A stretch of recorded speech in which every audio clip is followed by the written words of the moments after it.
La semana pasada iniciamos esta serie y tomamos este nombre del conflicto porque, aunque parezca mentira, esta es una verdad en cada uno de los corazones.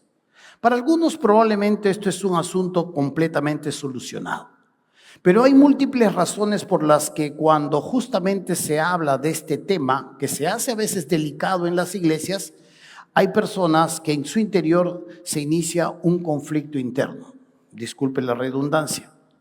Pero se deben a muchos factores sobre los cuales a veces ellos no tienen el control o factores que muchas veces ellos mismos han provocado. Uno de estos factores puede ser la desilusión. Hay personas que se han aprovechado de ellos.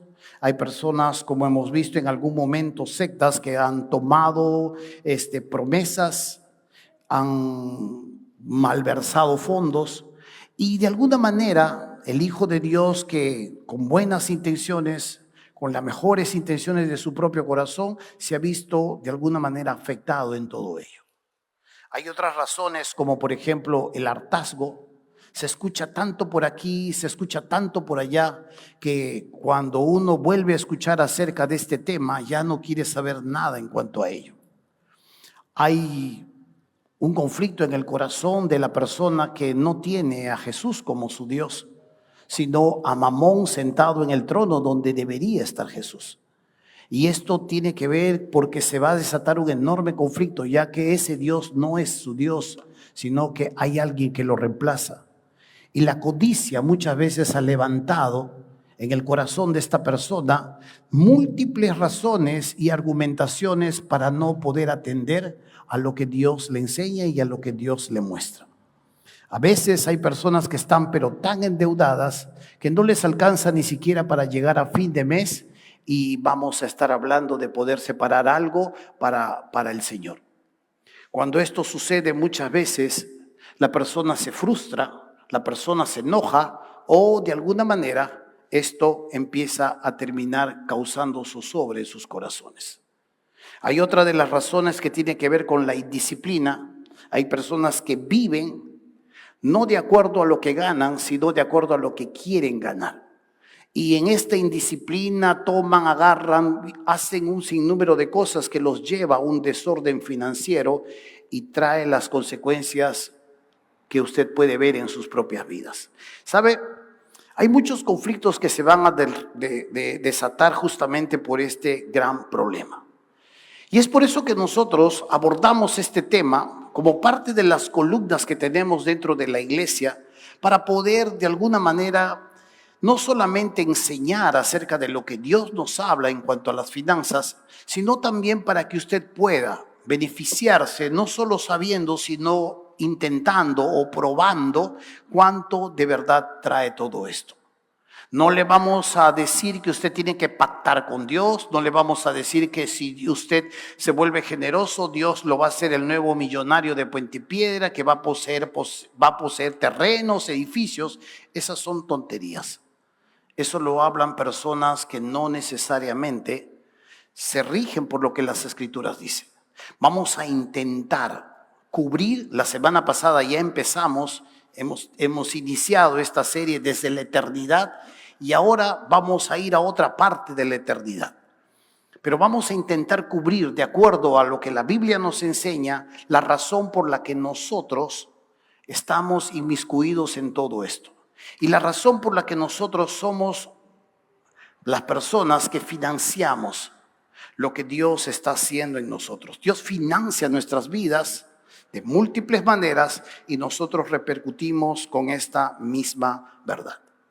La cuestión es que tenemos que retroceder un poco a los albores de la civilización. Cuando Dios creó al hombre a su imagen y semejanza, lo puso en el huerto, le dio la soberanía sobre todo lo que poseía. La serpiente tienta a Eva, seduce sus sentidos y cae. El pecado entra en el hombre y el pecado se transfiere a todos los hombres conforme van naciendo, y toda la raza humana empieza a entrar en un declive, en una caída vertiginosa hacia el pecado. Dios va a tratar de hacer lo necesario para poder frenar todo esto, pero va a llegar un momento en que Dios dice basta. La Biblia nos habla de un juicio que se viene. Hay una serie muy interesante que se da y que no tiene que ver con cristiana, pero habla de todos los mitos que se dan alrededor del mundo, de ese juicio que hubo, un diluvio, y hablan los vestigios, hablan las diferentes culturas, los mitos, las historias de diferentes civilizaciones alrededor del planeta, y todas ellas cuentan de este juicio que se vino sobre la tierra. Pero Dios va a intentar traer, desde el principio, va a prometer un libertador. Va a prometer a alguien que va a venir y que va a rescatar a su pueblo y lo va a sacar de todo ello. Y aquí es donde nosotros vamos a ver a lo largo de la historia bíblica diferentes imágenes, donde se nos muestra la llegada de este Mesías, donde se nos muestra la llegada de este libertador que va a atravesar la eternidad, va a venir a la tierra y va a encarnarse. Pero previo a eso, Dios va a estar hablando continuamente algunas muestras de figuras, profecías y símbolos que declaraban la llegada de este Mesías. Por ejemplo, usted puede ver una de estas figuras que Dios usa en el arca de Noé. Noé era un pregonero de justicia, dice las Escrituras. Y mientras él estaba construyendo el arca, declaraba unos acontecimientos que iban a venir tarde o temprano sobre la tierra. La gente se burlaba, la gente no lo creía, pero esto sucedió por mucho tiempo. Noé no construyó el arca en un mes, en 2 meses o en 3 o 4 años. El arca se demoró en construir 150 años. Y mientras 150 años Noé estaba construyendo esta arca, estaba pregonando algo que se venía. Aún todavía no existía la lluvia sobre la tierra y esto parecía algo tan inaudito, tan inverosímil de que iba a haber finalmente un juicio. Cuando llegó este momento, la gente lo llegó a entender. Jesús lo cita en el Nuevo Testamento, también cita a Noé como un hecho histórico, como algo que sucedió, y cuando la gente reacciona, Dios ya había cerrado el arca. Solo los que entraron se salvaron y Dios mismo cerró el arca y el juicio vino y el diluvio vino sobre toda esta humanidad. Lo que nosotros vemos, lo que nosotros conocemos es una nueva civilización a partir después del diluvio. Mire usted tal vez en Netflix, le recomiendo que mire un poco los apocalipsis de la historia, algo así se llama, y es arqueología. Y narra los acontecimientos, aunque esa persona no es creyente.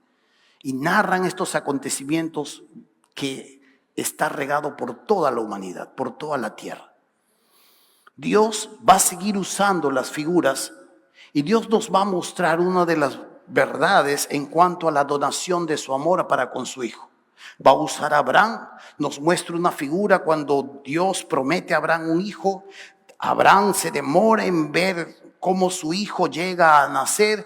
Cuando él ha nacido, cuando él ha crecido, ahora Dios pide este niño, este jovencito de 12 a 13 años, y ahora pide que sea sacrificado. Es llevado hacia un monte donde va a sacrificarlo a Abraham, y Dios le dice: basta, no extiendas tu mano sobre el niño. Nos muestra una figura de Abraham como el padre y al niño o a Isaac como el hijo, dando su vida en rescate por muchos. Pero son figuras que van hablando de un Mesías que iba a venir. Luego se nos muestra en la historia con Moisés un momento muy doloroso dentro del pueblo de Israel. Está recorriendo el desierto y de pronto la población empieza a ser mordida por serpientes ardientes, dice.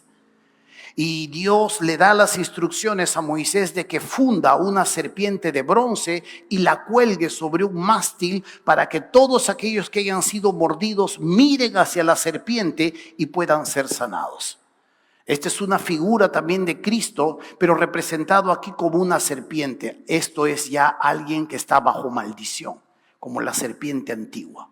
Cristo se convierte en alguien que cuando lo miran, cuando pueden aferrarse a Él, apelar a Él, son sanados y son libertados. Se nos muestra diferentes figuras acerca de todo esto. Cuando Dios ya toma el pueblo de Canaán con su tierra y distribuye la tierra hacia los judíos, Dios instituye también un tiempo de adoración. Y ahí hay una verdad que también podemos verlo en cuanto al cordero.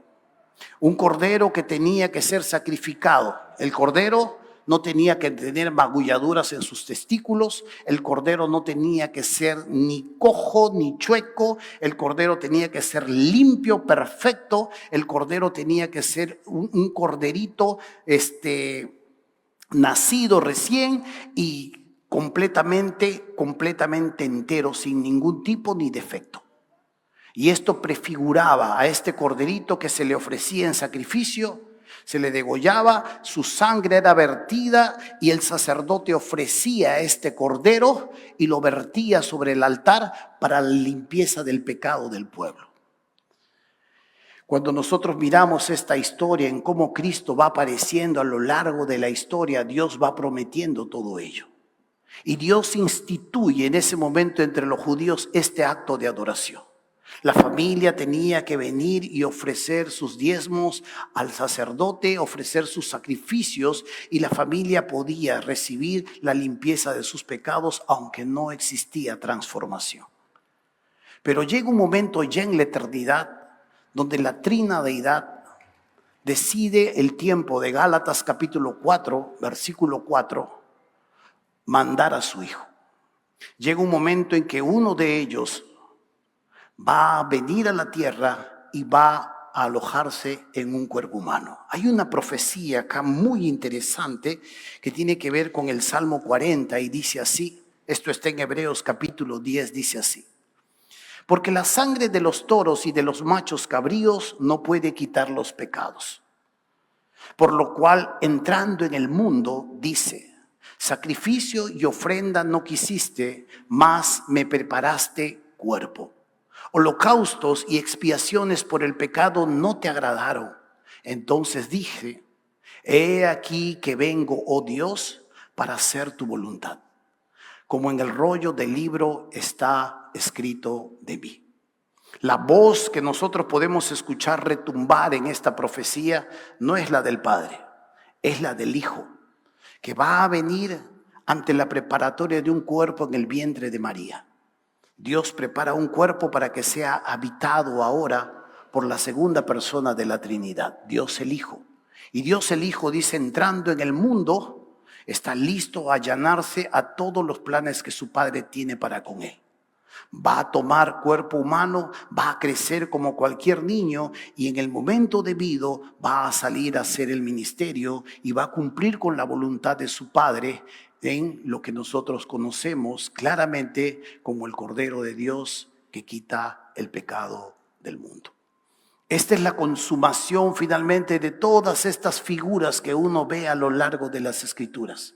Uno va viendo de alguna u otra manera cómo Dios va formando su historia, va haciendo su historia hasta que llegue el momento cúspide donde Dios Hijo toma forma humana y pone su vida en rescate por una humanidad. Ya no es un corderito sin mancha, ahora es el cordero más sublime que los mismos cielos, dice las Escrituras.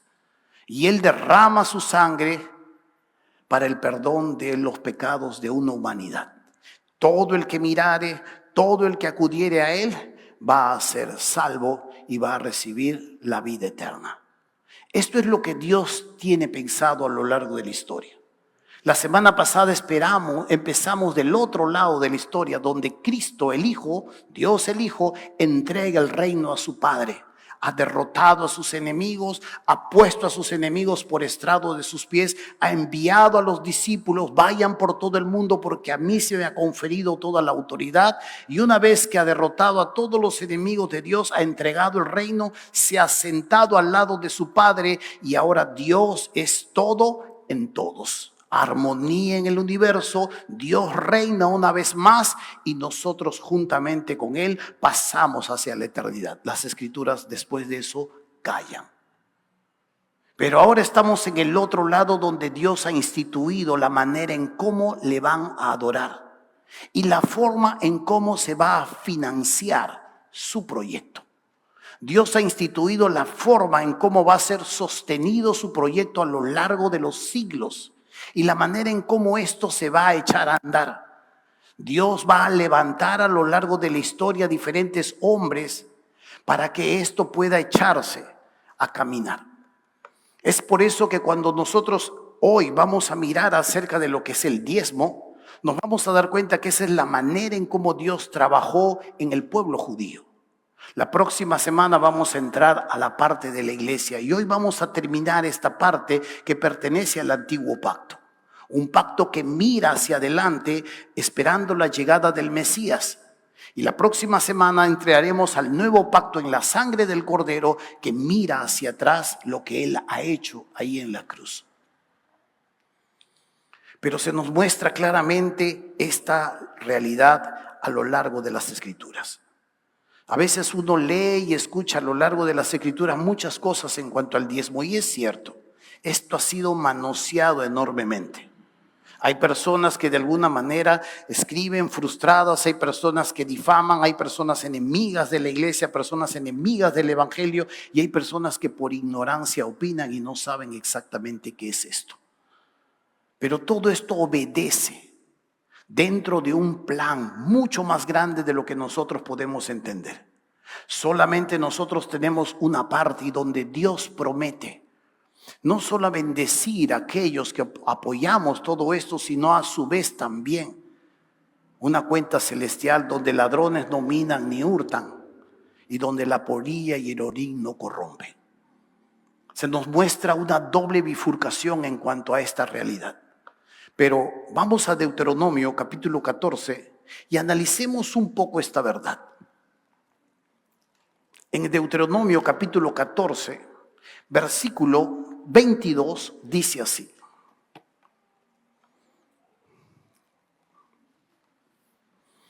Deuteronomio capítulo 14, versículo 22 dice así.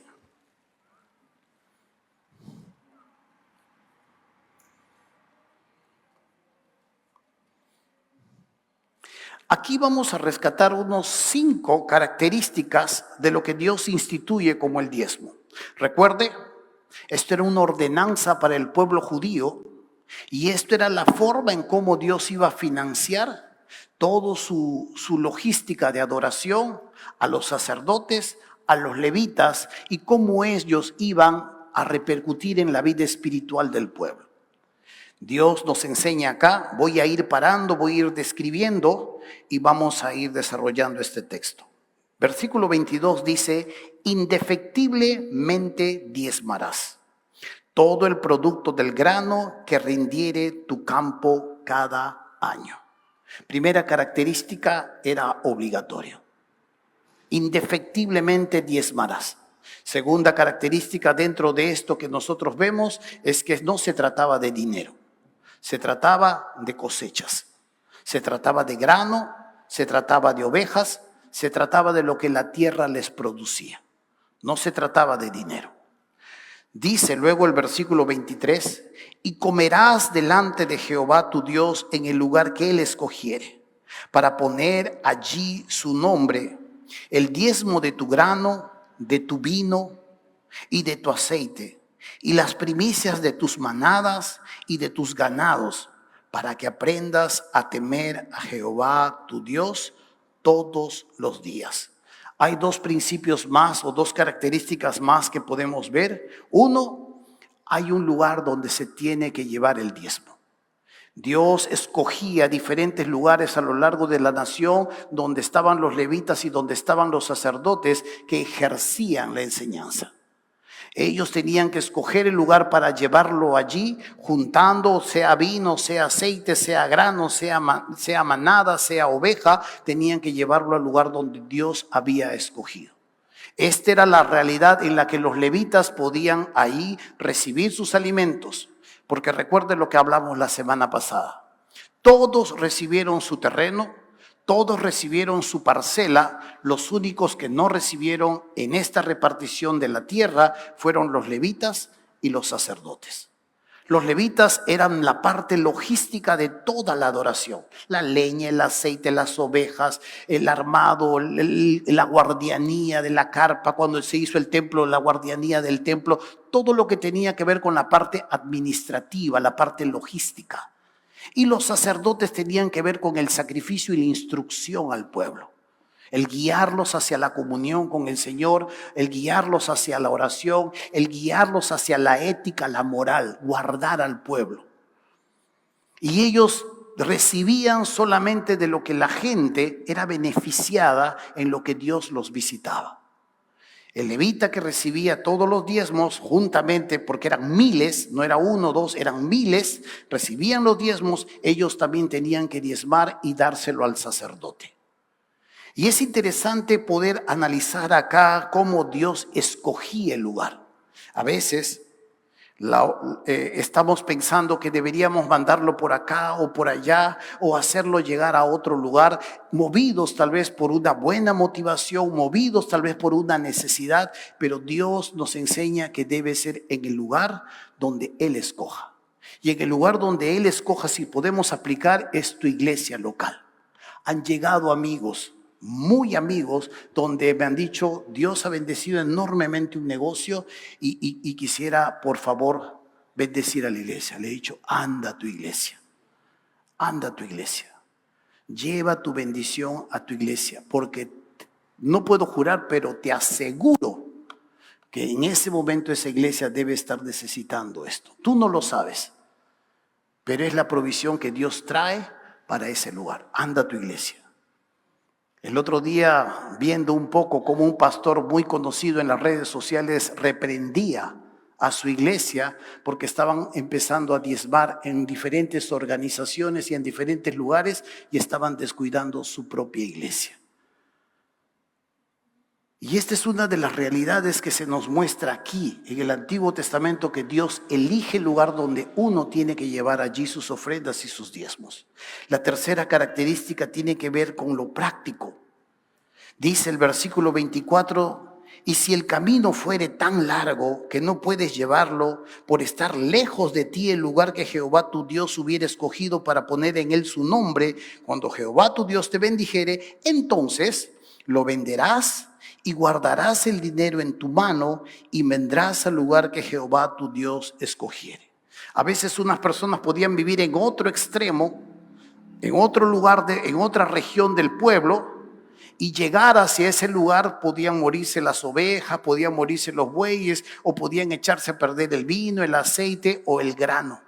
Ellos tenían la ventaja de poder venderlo y juntarlo y guardarlo y en el momento dado depositarlo hacia los levitas y sacerdotes. Y algo más que nos muestra en el versículo 27, la actitud. Dice, en el mismo versículo 26 dice, y darás el dinero por todo lo que deseas, por vacas, por ovejas, por vino, por sidra o por cualquier cosa que tú deseares, y comerás allí delante de Jehová tu Dios, y te alegrarás tú y tu familia. Esta es la actitud. Esto no es como por eso decimos en el Nuevo Testamento, Dios ama al dador alegre. No de por tristeza, no de por necesidad, porque Dios ama al dador alegre. La actitud que se nos muestra no solamente es el privilegio de dar, sino que a su vez Dios nos llama a inmiscuir a nuestros hijos, a inmiscuir a nuestra familia.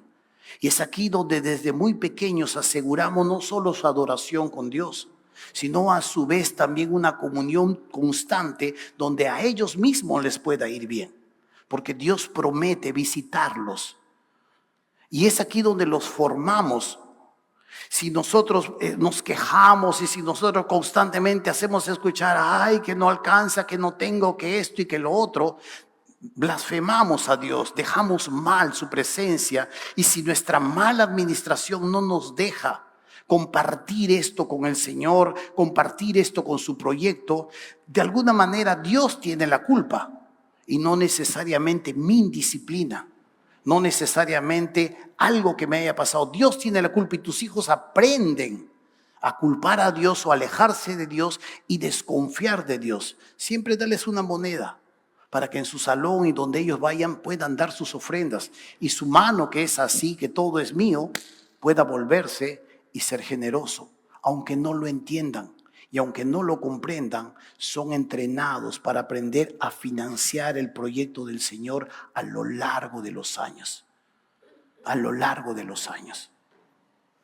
Y lo último que vemos aquí es que esto también era justo. Versículo 28 dice, versículo 27, y no desampararás al levita que habitar en tus poblaciones, porque no tiene parte ni heredad contigo. Al fin de cada 3 años sacarás todo el diezmo de tus productos de aquel año y lo guardarás en las ciudades. Y vendrá el levita que no tiene parte ni heredad contigo, y el extranjero, el huérfano y la viuda que hubiere en tus poblaciones, y comerán y serán saciados, para que Jehová tu Dios te bendiga en toda obra que tus manos hicieren.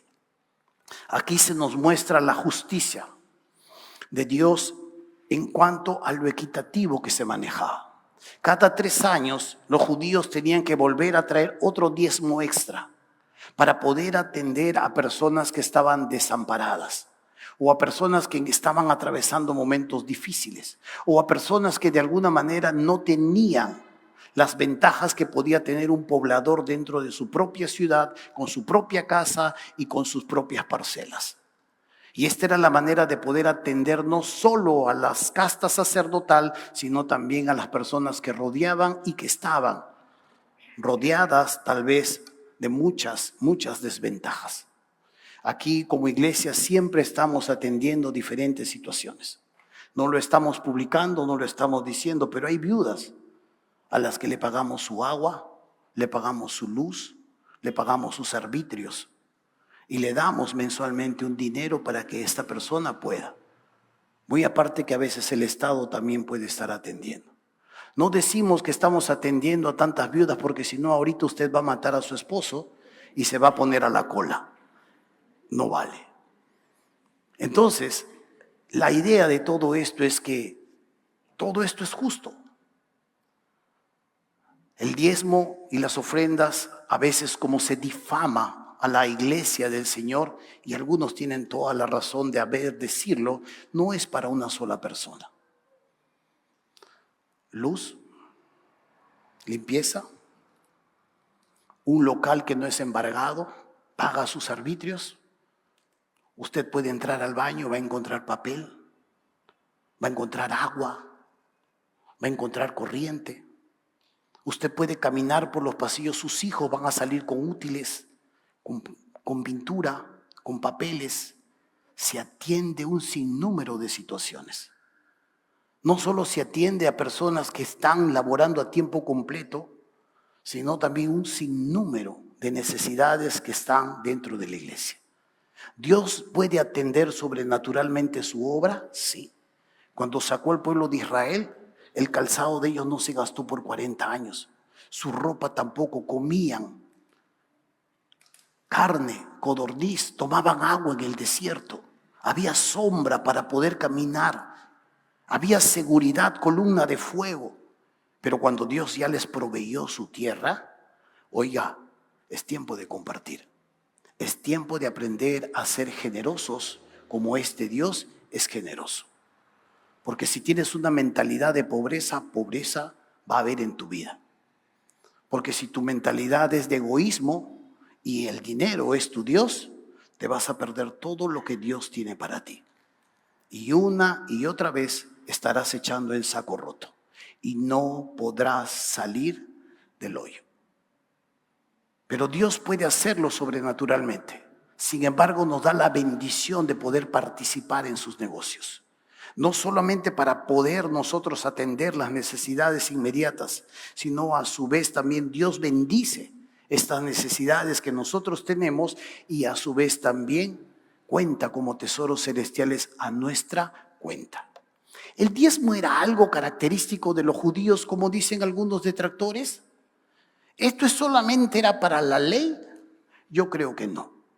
Cuando uno mira la historia y cuando uno revisa acerca de este tema, 3000 años antes, los sumerios, los babilonios y los asirios, ya ellos usaban el diezmo como parte de su práctica. Luego la cultura egipcia usaba el diezmo como parte de su parte. 1/10 sacaban y entregaban a Faraón porque para ellos era el Dios viviente en la tierra. Cuando miramos otra cultura como los hititas, una cultura que existió 1600 años antes de Cristo, también tenían esta misma práctica. Luego podríamos pasar hacia los persas. Los persas tenían también esta práctica y los griegos. Todas estas culturas a lo largo de la historia tenían esta práctica dentro del desarrollo de su vida social, espiritual y económica. Estas tres conexiones son claves y estas tres conexiones también tienen que ver con la vida de la iglesia y con la vida de los judíos en su momento. Los asirios, los babilonios, los sumerios, los egipcios, los hititas, los griegos, los persas, y podríamos seguir hablando de otras culturas más que practicaron todo esto. Esto no era solo de Moisés y esto no se circunscribía solamente a la ley. Abel, su primera ofrenda fue en los albores de la civilización y él no era un judío. Cuando miramos a Abraham, también su primera ofrenda o sus diezmos dados al rey de Salem, él no era judío. Él era una persona de Ur de Caldea, era un caldeo. Y cuando nosotros miramos y rastreamos esta verdad, podemos darnos cuenta que esto no era una práctica que solamente se circunscribía a un momento, o que Dios lo había instituido para que de esta manera los judíos puedan ser de alguna forma bendecidos y cuidados. No, Dios institucionaliza esta práctica que ya se tenía como común en aquellos tiempos y permite que esto pueda financiar todo este proyecto que Dios está haciendo a la llegada de su Hijo. Dios va a financiar, va a guiar al pueblo, va a llevar al pueblo a poder entender claramente qué viene y cómo sus corazones tienen que ser preparados. Por eso es que miramos tres conexiones claves. La primera conexión, tanto las culturas como los egipcios, como los judíos, tanto estas culturas que le he nombrado como los mismos judíos, la primera conexión era espiritual. El diezmo era un acto de adoración. El diezmo era un acto de reconocimiento de quién era Dios para sus vidas y la provisión que traía a su seno. Lo contrario a ello era la arrogancia y era decirle a Dios en pocas palabras: tú no eres parte de lo que yo hago, tú no eres parte de lo que yo digo. Tenía un familiar que me decía: Dios, esto es tu Dios, sudor, tu esfuerzo, tu trabajo, tu capacidad. Pero ¿y quién te da la vida?, le digo. Nada, yo he nacido de la evolución, me dice. Con razón tienes cara de mono, le digo. No, Dios es el autor de la vida. Dios nos da la capacidad, no solamente la inteligencia, sino nos da la capacidad y las oportunidades. Las oportunidades.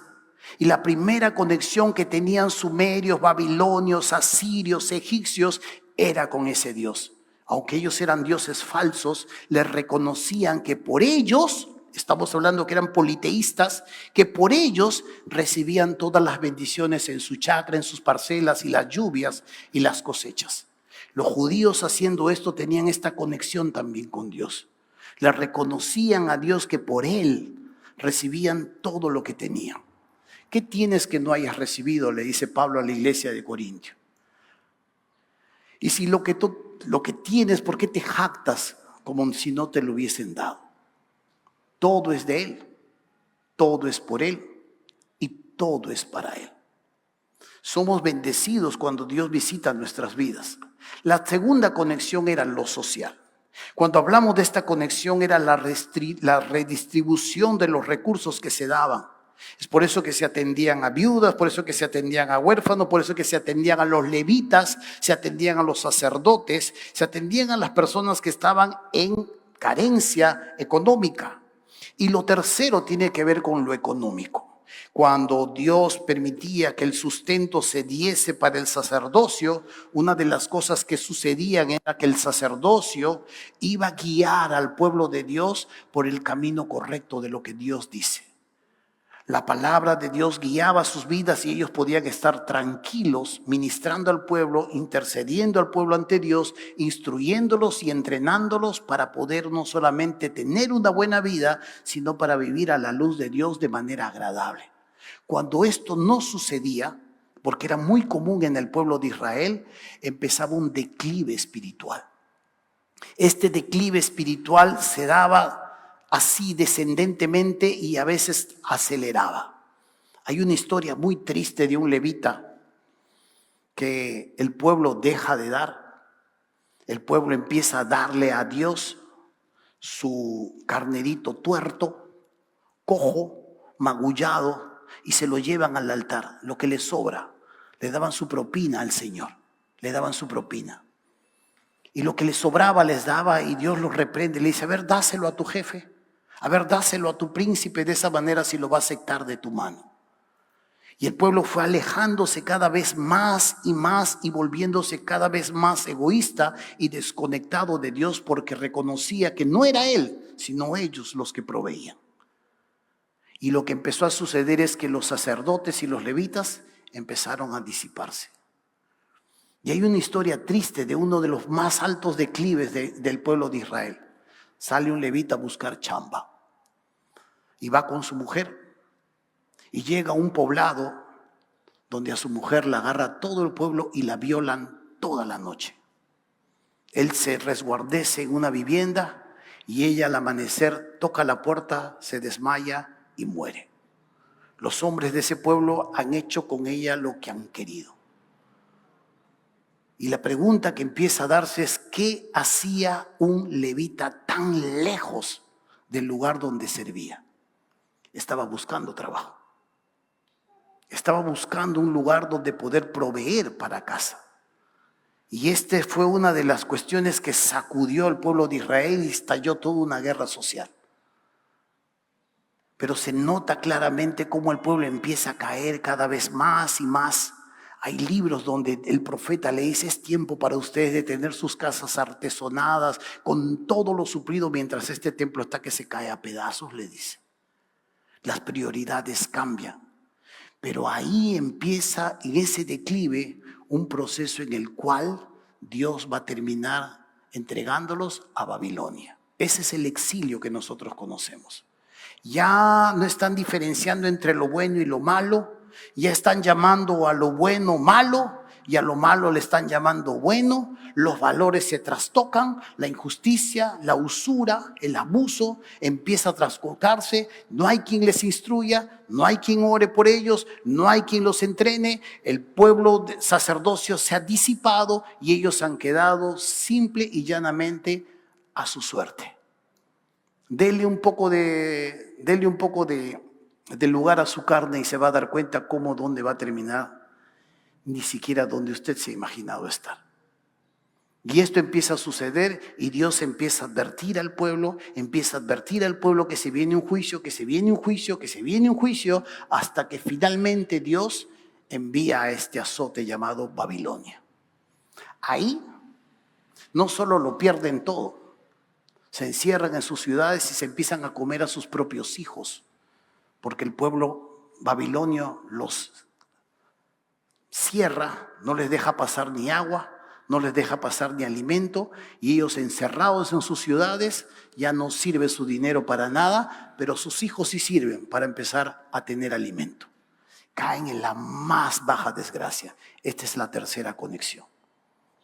Esta es la conexión donde tú acumulas y se va en saco roto. 3 conexiones, por eso le digo. Cuando el pueblo es llevado hacia Babilonia, ahí lloran, ahí extrañan, ahí quieren que les canten y que les toquen arpa y que les canten los himnos al Señor. Pero están en la más baja desgracia y ya no poseen nada. De todo lo que Dios les ha dado, ahora están en la calle. Este es la vorágine, la caída, el descenso de una criatura que en algún momento empieza con su Dios y termina sin Él. A la merced de sus propias fuerzas, a la merced de sus propios conceptos, a la merced de su propio criterio, termina finalmente completamente alejado de Él. Cuando nosotros miramos, por tanto, esto que Dios le habla a este pueblo, definitivamente entendemos todo lo que Dios quería hacer. Es por eso que en Levítico 27:30 dice: y el diezmo de la tierra, así de la simiente de la tierra, como del fruto de los árboles de Jehová es cosa dedicada a Jehová.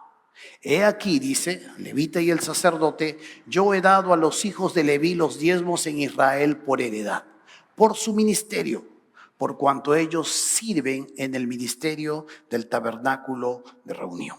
¿Cuán importante podía ser esto? Era muy importante. ¿Cuánto era la actitud con la que uno tenía que atender esta necesidad?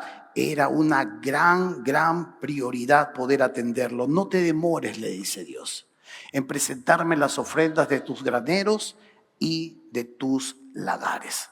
¿Sabe?